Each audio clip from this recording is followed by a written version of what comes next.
Sebelumnya, setelah perjuangan habis-habisan Wang Ling, dia akhirnya berhasil menyelamatkan jiwa yang baru lahir Limuan dan memasukkannya ke dalam tubuh seorang wanita hamil. Dengan demikian, utusan surga pulang dengan tangan kosong. Sementara Wang Ling mendarat di sebelah pagoda, tubuh aslinya terpisah darinya, memuntahkan darah dan duduk, mengeluarkan beberapa pil obat dan mulai memulihkan kondisinya. 3 hari kemudian, dia dan tubuh aslinya membuka mata secara bersamaan. Cederaku terlalu serius kali ini. Aku harus melakukan pelatihan tertutup untuk pulih. Wang Ling juga tidak menyangka utusan surga tidak berniat membunuhnya sampai pukulan terakhir. Wang Ling menatap langit sembari berkata, "Berapa banyak jiwa yang baru lahir Limuan menghilang? 19 tahun dibutuhkannya untuk pulih dan bangun. Begitu dia terbangun, surga akan datang lagi untuk menghabisi siapapun yang berani mencoba melarikan diri dari hukum surga." Wang Ling berdiri, tubuh aslinya memasuki lubang rasa sayang diciptakan selama pertempuran sebelum akhirnya tertutup lagi. Ribuan kilometer di bawah tanah, tubuh aslinya duduk di sana berkultivasi untuk memulihkan kondisinya. Avatar Wang Ling kemudian mengeluarkan pelaka giok. Dia mengirimkan pesan dan melesat ke langit. Setelah melakukan semua ini, Wang Ling mengaktifkan domain Zhou Yi di pagoda dan mulai menyembuhkan luka-lukanya. Waktu terus berjalan meski menyakitkan. Cahaya bulan malam berganti siang dan begitu seterusnya. Sampai tubuh Wang Ling terguyur hujan dan beralih tubuhnya ditutupi oleh salju dengan bergantinya musim. 6 bulan setelah pertempuran, musim semi datang lagi. Di rumah tua Zhao di desa Apricot, seorang bayi perempuan terlahir. Namanya adalah Zauru. Bayi perempuan ini lahir menangis seperti bayi lainnya, tetapi tangisan bayi ini tidak normal karena sangat lemah. Untungnya, Zhao tua dihormati di desa Apricot. Dia juga memiliki sebuah toko, jadi hidupnya lebih baik daripada kebanyakan orang. Ada sebuah gua di gunung yang berjarak 50 km dari desa Apricot. Tian Yan telah berkultivasi di sana selama lebih dari 6 bulan. 6 bulan lalu, Tian Yan dan Lu Fei menerima pesan Wang Ling yang memerintahkan salah satu dari mereka untuk datang dan menjaga Limuan. Sementara penyembuhan Wang Ling masih berlanjut dan telah membaik. Untuk Wang Ling aslinya juga telah memulihkan luka-lukanya dan menyelam lebih dalam ke inti planet. Bahkan menunjukkan tanda-tanda akan menerobos ke transformasi bintang 3. Dalam sekejap mata, setahun berlalu, Zauru sekarang berusia 1 tahun. Sebagian besar anak-anak pada usia ini akan mulai mengeluarkan bunyi meskipun mereka tidak dapat berbicara, tetapi Zauru tetap diam. Orang-orang di desa mulai menyatakan bahwa gadis ini bisu. Selama periode itu juga, Wang Ling datang untuk melihat Zauru dipenuhi dengan rasa sayang ketika dia melihat Limuan bereinkarnasi sebagai Zauru. Terlebih lagi, penampilan Zauru juga sangat imut dengan mata besar, mulut kecil, dan wajah bulat. Dia berbaring di tempat tidur bayi, mengedipkan matanya. Dia sangat menggemaskan sehingga hampir meluluhkan hati Wang Ling. Wang Ling juga tetap dekat dengan Zauru, menunggu kebangkitan Limuan. Pada hari ini, sekelompok orang berjalan keluar dari susunan teleportasi kuno di tepi Chu.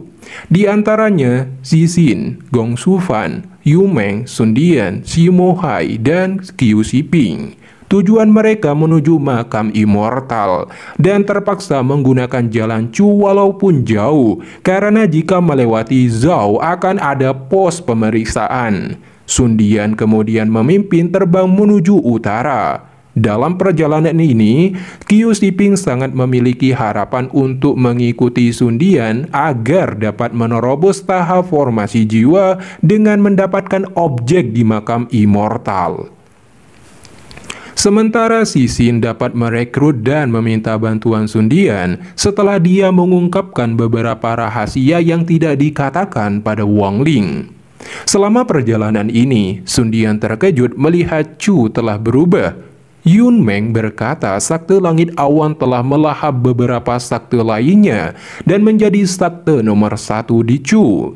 Sun Dian mengetahui sakte langit awan berfokus pada alkimis, jadi dia menyuruh Yun Meng untuk mengingatkannya setelah pergi dari makam immortal untuk berkunjung ke sakti langit awan dan meminta beberapa pil obat. Namun tiba-tiba mereka terkejut melihat pilar cahaya melesat ke langit dari tempat menara surga berada. Semua orang menyadari ini adalah seorang utusan negara budidaya atas turun. Setelah itu beberapa naga emas muncul di sekitar pilar cahaya dan seorang pria muda berjalan keluar dari sana. Naga emas juga mengeluarkan raungan dan menjadi corak pakaian pemuda itu. Sun Dian dan yang lainnya segera terkejut dan panik melihat seorang utusan dari Zuzaku datang ke negara budidaya kelas 3 belaka. Sepertinya akan terjadi sesuatu yang besar. Lalu pemuda itu terbang ke arah Sun Dian dan yang lainnya seperti meteor. Tubuh Cixin langsung bergetar dan dipenuhi ketakutan ketika pancaran aura dikeluarkan dari pria itu saat berhenti di depannya. Wajah Cixin juga memerah melihatnya. Untuk pertama kalinya dia melihat pria yang sangat tampan.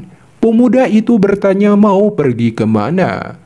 Sun Dian melihat kultivasi orang ini berada di tingkat awal formasi jiwa. Dia mencibir dalam hati saat berkata, "Kita akan pergi ke makam immortal." Pemuda itu beralih ke Cixin dan memintanya untuk membuka cadarnya. Gong Sun Fan melangkah maju dan berkata, "Tuan utusan, nonaku mendapat perintah dari kepala keluarga. Dia tidak dapat dengan mudah mengungkapkan wajahnya. Aku harap tuan utusan itu bisa mengerti." Mata pemuda itu menyala saat melambaikan tangannya dan terbang menjauh. Sun Dian dan yang lainnya penasaran kenapa utusan Suzaku datang ke Chu, jadi mereka mengikutinya. Melihat utusan Suzaku juga terbang ke arah utara, mereka berpikir tujuannya adalah makam immortal juga. Tapi pikiran itu segera berubah ketika pemuda itu terbang ke atas lembah, tapi segera terpental oleh sebuah kekuatan yang kuat. Sun Dian dan yang lainnya juga terkejut. Mereka hanya bisa melihat dari jarak tertentu melihatnya. Pemuda itu mengeluarkan batu giok dan memeriksanya. Instruksi di dalam giok mengarah ke tempat ini. Dia merenung sebentar sebelum mengambil beberapa langkah ke depan. Lalu tiba-tiba dia merasakan tekanan yang menakutkan. Jadi ekspresinya berubah dan dia dengan cepat mundur. Sun Dian penasaran dan melihat Wang Ling duduk di sebelah pagoda. Tetapi tidak ada kehidupan yang datang dari orang itu. Itu tampak seperti tubuh mumi. Setelah mencoba berkali-kali untuk mendekati penghalang, dia tidak bisa dan memberi hormat sembari berkata, "Aku, Feng Yunsan dari Zuzaku. Aku ingin menyapa sesama kultivator Zheng Niu." Sun Dian dan yang lainnya terkejut mendengar nama Zheng Niu yang telah menggemparkan planet Zuzaku. Cixin tercengang, dia berpikir jika Zheng Niu membantunya, maka semuanya akan baik-baik saja. Yun Meng berkata, "Aku ingin tahu hubungan apa yang dimiliki Zheng Niu ini dengan Chu." Saat dia mengatakan ini, Sun Dian membatalkan niatnya untuk meminta pil obat di sakte langit awan. Sementara Feng Yunsan mengutarakan kepentingannya bukan karena masalah Red Butterfly, tetapi menyampaikan surat tantangannya. "Aku harap kamu bisa keluar untuk menemuiku." Setelah sekian lama menunggu, masih belum ada respon dari Wang Ling. Feng Yunsan sangat marah. Dia adalah murid Zuzaku, jadi dia menunjukkan rasa hormat kemanapun dia pergi. Bahkan negara-negara budidaya peringkat 5 tidak akan berani mengabaikannya. Tapi Feng Yunsan menahan amarahnya dan berkata, "Rekan kultivator Zheng, jangan menolak niat baik kita hanya untuk menyesal nanti. Tidak ada yang berani mengabaikan perintah Suzaku. Saat dia selesai berbicara, kekuatan yang kuat datang dari lembah, membentuk tangan raksasa yang menggenggamnya dan siap menghancurkan. Wajah Feng Yunshan dipenuhi keringat dan matanya dipenuhi rasa takut. Dia berkata, "Aku utusan Suzaku. Zheng Niu, jangan gegabah. Aku hanya di sini untuk menyampaikan surat tantangan. 3 bulan dari sekarang, di Gunung Suzaku, di kuil surga barat." "Bagaimana kamu tahu aku di sini?" Suara Wang Ling tenang, tapi ada niat membunuh di dalamnya. Feng Yunshan menjawab tidak tahu. Informasinya didapat dari Gunung Suzaku. Jika bukan karena mereka, gurunya Red Butterfly pasti sudah datang mencari Wang Ling. Mendengar suara ini, Sun Dian dan yang lainnya bisa menebak bahwa Zheng Niu adalah Wang Ling. Menghadapi tantangan ini, Wang Ling berkata tidak mempunyai waktu. Tangan yang mencengkram tubuh Feng Yunshan juga segera menghilang dan mendapatkan kebebasannya. Awalnya dia berpikir bahwa Wang Ling hanya bisa mengambil lengan Red Butterfly karena dia menggunakan beberapa trik. Sekarang dia tidak lagi berpikir seperti itu. Respon Wang Ling juga menempatkannya dalam situasi yang sulit. Feng Yunshan dengan hormat menjelaskan bahwa Gunung Suzaku jarang mengirim pesan. Dalam 100 tahun terakhir hanya 3 kali. Satu adalah merekrut Red Butterfly, kedua mengejar Wang Ling, dan yang ketiga memberitahu lokasinya, juga memerintahkan Wang Ling bertarung dengan Red Butterfly.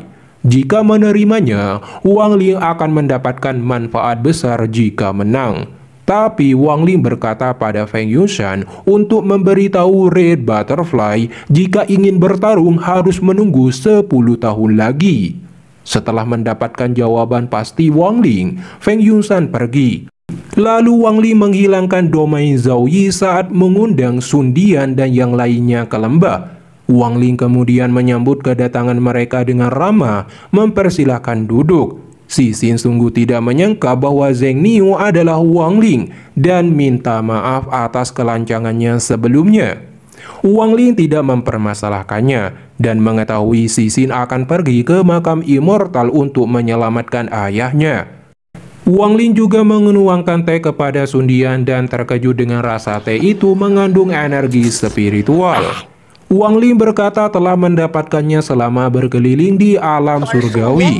Sun Dian bertanya apakah selain memotong lengan Red Butterfly, apakah Wang Ling bersedia menjual energi spiritual surgawi padanya.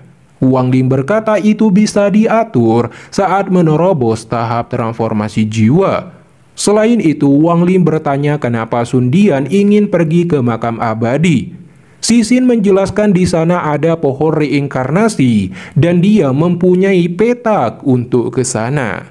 Cixin melihat Wang Ling dan ekspresinya masih santai saat menyeruput teh. Dari apa yang diketahui Cixin, duduk di bawah pohon reinkarnasi dapat membantu seorang kultivator untuk memahami siklus hidup tambahan. Ini sangat baik untuk kultivator formasi jiwa untuk meningkatkan pemahaman mereka tentang domainnya. Wang Ling tersenyum, dia berkata kalau itu konyol karena pemahaman domain setiap kultivator ada di diri mereka sendiri. Meski pohon reinkarnasi memiliki beberapa efek pada tahap akhir jiwa yang baru lahir atau formasi jiwa, tahap awal yang kultivasinya belum stabil. Wang Ling memandangi Sun Dian yang memiliki tujuan lain. Sun Dian terkesan atas wawasan luas Wang Ling ini yang dapat menebak tujuannya. Cixin terkejut mendengar ini dan mengerutkan keningnya. Sun Dian tertawa. Rekan kultivator Cixin, jangan salahkan aku. Jika hanya pohon reinkarnasi, aku tidak akan mengikutimu ke makam immortal. Apa yang aku inginkan adalah buah reinkarnasi. Tanpa saudara Wang Ling, aku hanya percaya 30% untuk berhasil. Tetapi jika saudara Wang datang, aku akan menjadi percaya diri 60%. Mendengar buah reinkarnasi, ekspresi Wang Ling langsung berubah, baik itu Cixin dan yang lainnya. Buah reinkarnasi berukuran kepalan tangan dan setiap 2 jam akan berubah warna. Buah ini merupakan harta yang tak ternilai bagi kultivator formasi jiwa. Bagi seorang kultivator formasi jiwa tahap akhir yang memakannya, dia akan memiliki peluang 30% menerobos transformasi jiwa. Dari ingatan dewa kuno, buah ini juga memiliki efek memurnikan dan memperkuat fondasi tubuh dewa kuno, sehingga menjadi tubuh dewa kuno sejati. Tapi makam immortal terlalu berbahaya, bahkan Suzaku tidak berani. Selain memiliki 9 pohon reinkarnasi dan dianggap suci di sana, tempat itu juga luas. Di bawah sana bahkan lebih luas lagi. Namun selama mereka tidak masuk terlalu dalam, maka seharusnya tidak akan terlalu banyak orang biadab yang keluar. Setelah Sundian menjanjikan banyak keuntungan dan Wang Li menemukan bahwa ada harta karun di makam immortal yang dapat meningkatkan kultivasinya sendiri sebagai dewa kuno, dia memutuskan untuk setuju dengan Sundian dan pergi ke makam immortal bersama, tapi masih perlu beberapa persiapan. Kemudian Wang Li mengeluarkan 3 ukiran kayu dan lengan red butterfly. Wang Li curiga atas tantangan yang dikeluarkan itu. Tampaknya di balik pertempuran ini, Gunung Suzaku tengah mengipasi api, seolah-olah tengah memilih penerus Suzaku. Selanjutnya, Wang Li mengeluarkan racun binatang jiwa dan dituangkan ke dalam lengan itu. Lalu membentuk formasi saat Wang Li melepaskan berbagai segel ke dalam lengan tersebut sampai 99. Sementara itu di Suzaku red butterfly berkultivasi. Lalu kakak seniornya bertanya kenapa tidak mau menumbuhkan lengannya setelah seseorang dapat menumbuhkannya lagi. Red butterfly menjawab dengan niat membunuh selama dia belum membunuh Wang Li yang telah menghancurkan lengan dan hati daunnya. Jadi selama red butterfly belum membunuh Wang Li, dia tidak akan menumbuhkan lengannya.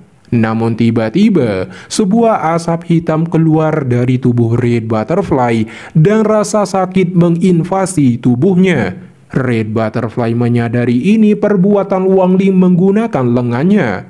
Dia segera membentuk segel dengan tangan kirinya dan menyentuh keningnya untuk melawan invasi serangan ini.